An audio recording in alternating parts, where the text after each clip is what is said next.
A paz do Senhor aos nossos seminaristas. Nós vamos para mais um vídeo aula do nosso seminário teológico do IBBC. Estamos trabalhando aqui a sexta apostila, a matéria é Teologia Contemporânea. Paramos o vídeo anterior na página 214, retomamos na página 215 com a lição 6, a Teologia Existencialista de Bultmann. Um dos pensadores mais influentes do século XX, Rudolf Bultmann, se destacou com os seus escritos históricos e interpretativos sobre o Novo Testamento. Teólogo e escritor protestante alemão, estudou teologia nas universidades de Tübingen, Berlim e Marburgo. Professor nessa última universidade desde 1921 até sua aposentadoria em 1951. Muito discutido tanto nos círculos protestantes quanto nos católicos, por sua interpretação dos evangelhos, da pessoa histórica de Jesus e da sua mensagem. Aplicou as normas da crítica histórica do século XX, assim como o método das formas ao texto bíblico. Esteve em contato com as correntes filosóficas modernas, valendo-se principalmente da análise existencial de Martin Heidegger. Lição 6.1, a teologia do mito. Em 1921, Rudolf Bultmann, o mais conhecido entre os críticos da forma, publicou sua famosa obra intitulada A História da Tradição Sinótica. Bultmann propôs uma demitização dos evangelhos dos mitos do Novo Testamento para tornar a mensagem cristã aceitável ao homem moderno.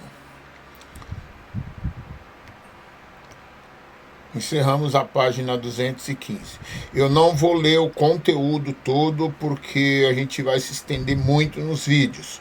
Eu vou dar a introdução e todo aluno deve ler todo o conteúdo para apreender o ensino, ok? Eu vou dar uma acelerada, senão nós vamos ter aí um número de vídeos incontáveis. E isso atrasaria bastante a passagem da matéria, tá ok? Página 216, lição 6.2, o método investigativo da crítica formal. O propósito do crítico formal é mostrar que a mensagem de Jesus, tal como temos nos sinóticos, é em grande parte espúria, tendo sofrido acréscimos por parte da comunidade cristã primitiva. Com respeito à confiabilidade da Bíblia, Bultmann vai mais além e afirma que a Bíblia não é a palavra de Deus em sentido objetivo. Para ele, a Bíblia é o produto de antigas influências históricas e religiosas e deve ser avaliada como qualquer outra obra literária religiosa antiga. Lição 6.3. Avaliação crítica da teologia existencialística. 1. A crítica formal reduz Mateus, Marcos e Lucas a meros compiladores de documentos e os evangelhos a relatos contraditórios. Isso tudo viola injustamente a unidade do relato evangélico. 2. O método crítico de Bultmann separa o cristianismo de Cristo. A grande premissa deste método de estudo é que a comunidade cristã e não Cristo exerceu o papel mais importante na produção dos evangelhos. 3. Segundo a crítica formal, o cristianismo dos apóstolos não passava de versões falhas sobre o Cristo e sua mensagem. Diferente do que dizem esses críticos, os apóstolos eram uma fonte autorizada de informação com respeito dos atos e doutrinas de Cristo. Em Atos 4:1 e 21:22, está escrito que os apóstolos exerciam um controle estratégico da mensagem oficial da igreja durante os anos de transmissão oral. Sua presença tinha como finalidade impedir que surgissem versões deturpadas do Evangelho, e não criar uma versão mitológica e deturpada do Evangelho. 4.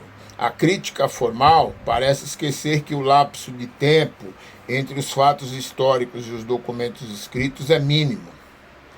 Quando Bultmann e outros críticos da Bíblia dizem que a narrativa evangélica está repleta de fábulas que se acumularam durante o período entre a tradição oral e a palavra escrita, eles esquecem que o intervalo entre os fatos acontecidos e o registro desses fatos é muito pequeno.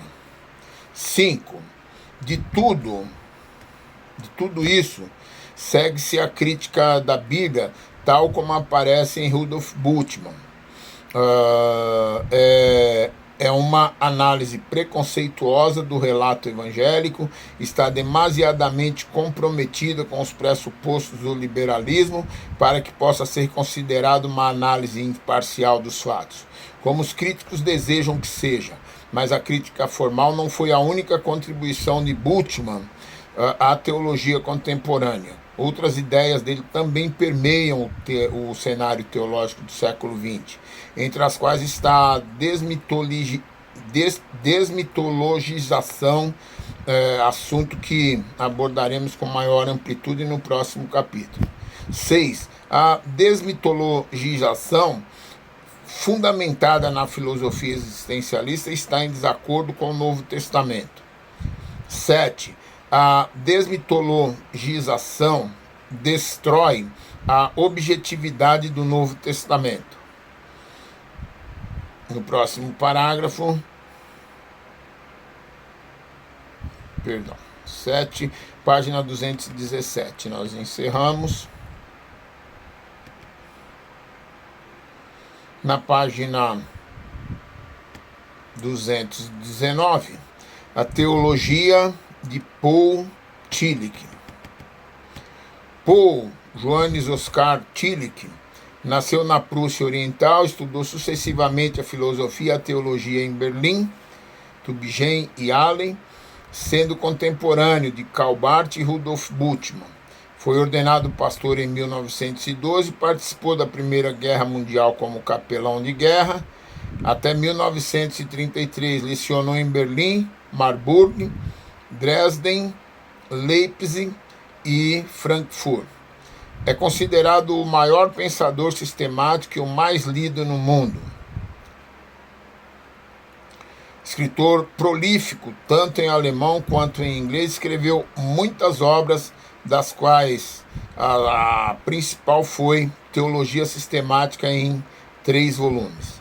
Exerceu serviços sociais e religiosos e foi capelão durante os 4 anos da Primeira Guerra Mundial e participou do movimento socialista religioso na Alemanha.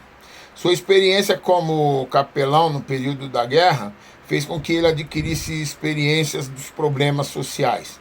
Ele se situa exatamente no centro entre a crítica destrutiva da desmitologização e o existencialismo neo-ortodoxo.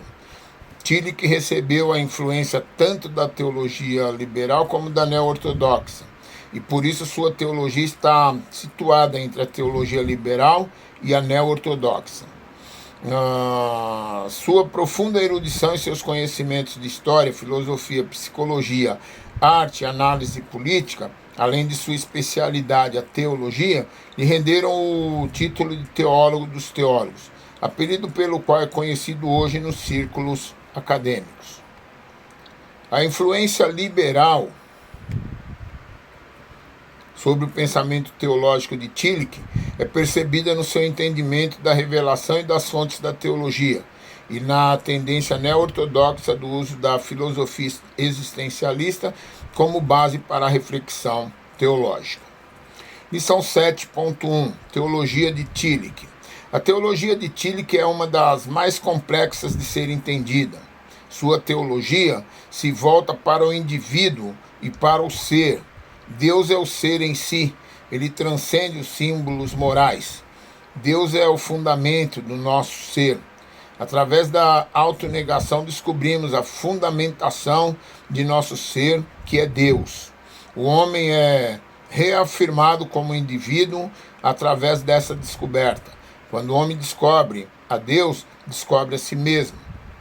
Deus não é mais bem entendido como altura, mas como profundidade, profundidade do ser. Encerramos a página 219, 220, aula 7.2, a avaliação crítica à teologia do ser. 1. O método da correlação compromete a transcendência de Deus, a divindade de Cristo, a gratuidade da graça, a sobrenaturalidade da fé e o princípio escatológico da história. 2. Através de uma perspectiva liberal e neo-ortodoxa, ele argumenta que a Bíblia, interpretada de maneira tradicional, não é aplicável aos problemas da nossa época. Por essa causa, Tillich utiliza a filosofia para analisar os problemas mais profundos na existência do homem contemporâneo. 3. Sua ideia de Deus não é trinitária nem pessoal. Ele não tem a visão de um Deus pessoal. Deus é um poder racional que penetra a profundidade do ser, mas não é uma pessoa que se comunica ou com quem possamos ter comunhão. O ser é a raiz última de todas as coisas. 4. Quanto à cristologia, Tillich reduz Jesus a um mero símbolo, o que faz dele um absoluto nada. Essa cristologia tem aspecto das religiões orientais. 5. Com uma perspectiva existencialista, Tillich menospreza a palavra de Deus. Ao negar a historicidade dos fatos narrados no Novo Testamento e também o maior milagre do cristianismo, a ressurreição, Tillich, consequentemente, também remove o fundamento e a esperança da fé cristã. 6. Tillich é considerado excelente erudito. Sua interpretação meramente existencial do cristianismo faz dele um teólogo ruim da perspectiva ortodoxa. Assim como Bultmann, ele lança tantas dúvidas acerca dos milagres e da ressurreição, de que nenhuma maneira, segundo os princípios paulinos, sua teologia pode ser chamada de cristã. Paul Tillich teve a preocupação correta de tornar a pregação do Evangelho relevante à geração contemporânea, mas nessa tentativa de tornar relevante a mensagem do Evangelho, tornou-se totalmente irrelevante. Ele procurou relacionar os problemas de sua filosofia a partir da condição humana comum e demonstrou a relevância e o significado da doutrina teológica relacionado com o problema assim interpretado. É importante a opinião de J.D. Spiceland a respeito da complexidade da teologia de Paul Tillich. Assim ficamos com a impressão de que a filosofia da linguagem religiosa de Tillich não somente é de difícil compreensão, talvez até mesmo impossível compreender. De qualquer maneira, não fica tão claro como seria de se esperar da parte de um teólogo da estatura dele. Encerramos a página 220.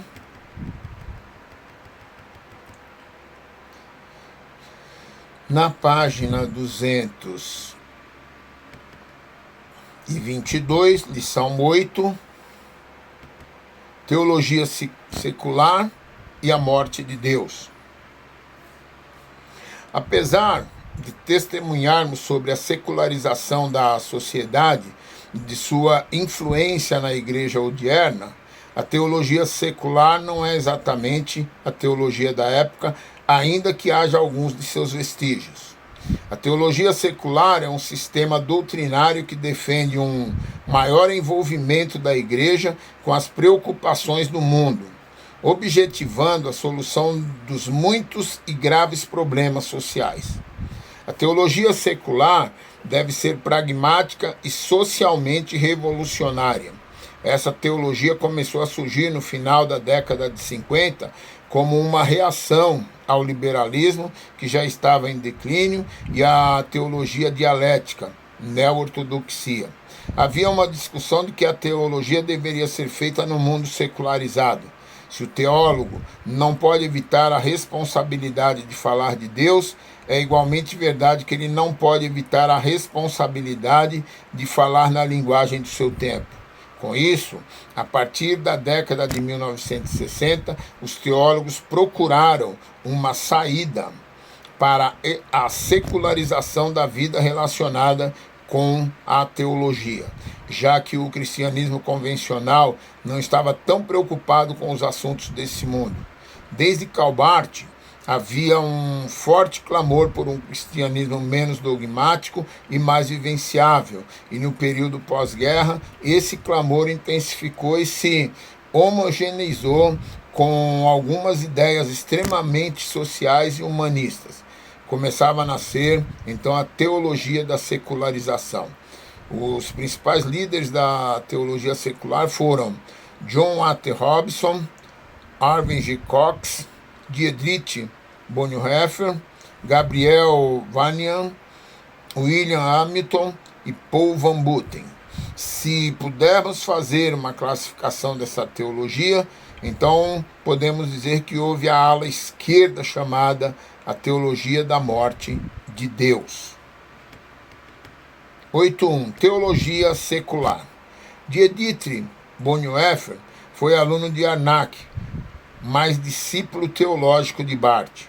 Nasceu na Alemanha, estudou teologia em Tübingen e Berlim, e doutorou-se em teologia e foi pastor luterano. Foi professor da Universidade de Berlim em 1931, mas sua carreira foi interrompida quando Hitler tornou-se chanceler.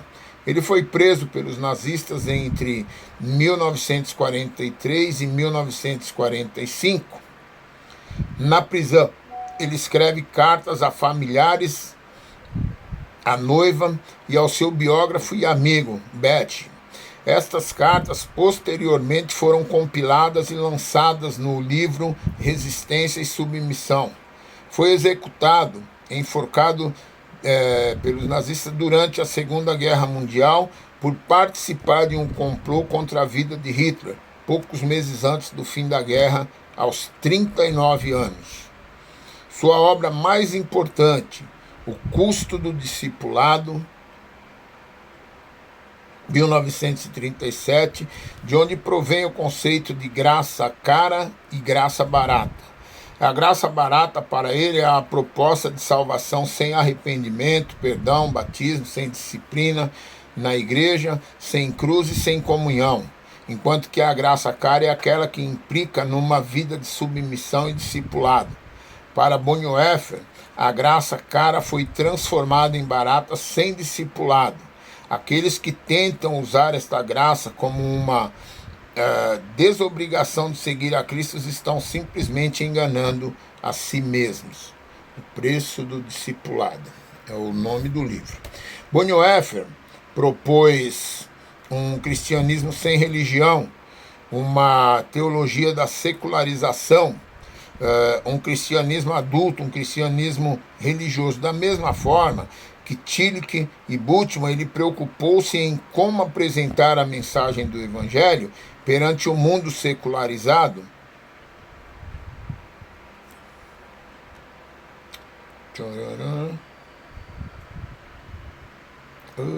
Perdi a linha aqui. Só um segundo.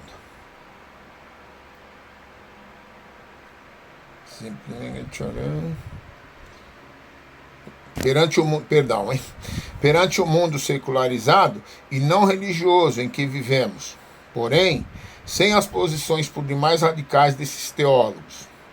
Algumas declarações de Bonhoeffer foram ambíguas, como o seu conceito de Deus, de Cristo e da religião. O seu pensamento teológico parece não ter sido suficientemente desenvolvido de forma clara devido à sua morte precoce. Entretanto, ele tem sido visto como uma fonte de inspiração para os cristãos contemporâneos que sofrem debaixo de regimes políticos e opressores, especialmente na América Latina. John Robson, inglês, foi professor de Novo Testamento e bispo anglicano de Uovic. A.T. Robertson considerava-se, de algum modo, sucessor de Paul Tillich e de Dietrich Bonhoeffer e Rudolf Bultmann, e foi criticado por favorecer o relativismo teológico e ético. Vamos ao próximo. Só um momento. Lição 8.2. A teologia da morte de Deus. Página 223. Também conhecida como o ateísmo cristão, as origens do movimento da morte de Deus estão no filósofo e poeta alemão Friedrich Nietzsche. Declaradamente anticristão, Nietzsche declarou, dentre outras coisas, que Deus está morto. Deus está morto, mas o seu cadáver permanece sepulto. O evangelho morreu na cruz e o cristianismo foi, até o momento, a maior desgraça da humanidade por ter desprezado o corpo. Influenciado por Nietzsche, Altzer, o Nietzsche do século XX, também proclamou a morte de Deus e afirmou que depois de 19 séculos o homem descobriu que Deus não é mais um ser soberano, aquele acima, ao contrário. Deus é o total da existência, também sujeito aos princípios de mudança, os mesmos princípios da criação. A ideia da morte de Deus começou a ter destaque especial quando o sociólogo americano Gabriel Vahanian publicou em 1961 um livro intitulado A Morte de Deus, cuja tese defendia que a imagem de Deus foi formada pela tradição cristã e é um compromisso entre o cristianismo e a cultura grega, e por conseguinte um ídolo sem qualquer significado para a nossa cultura. Nesse mesmo ano, o teólogo americano William Hamilton publicou o livro intitulado Nova Essência do Cristianismo, onde ele afirmou que quando falamos da morte de Deus, não falamos apenas da morte dos ídolos ou do ser falsamente objetivado nos céus. Falamos também da morte em nós, de toda a capacidade de afirmar qualquer das imagens tradicionais de Deus. Entendemos que o mundo não é Deus, nem para Deus se dirige. Diferentemente de Altzer, que coloca a morte de Deus em qualquer ponto específico da história, Hamilton vê a morte de Deus como um evento histórico-cultural na Europa e nos Estados Unidos no decurso dos últimos 200 anos. E ainda ocupa-se em levar o indivíduo a uma consciência pessoal daquilo que na realidade ocorreu na história. Segundo Hamilton, o homem deve aprender a conviver com o fato da morte histórica e cultural de Deus. Nós encerramos na página 224, retomamos na página 225, com a lição 9, a teologia da esperança e da história. Boa aula, leiam o conteúdo todo da apostila, que eu só pincelei os pontos principais por conta do tempo escasso. Tá bom? Deus abençoe a todos, boa aula.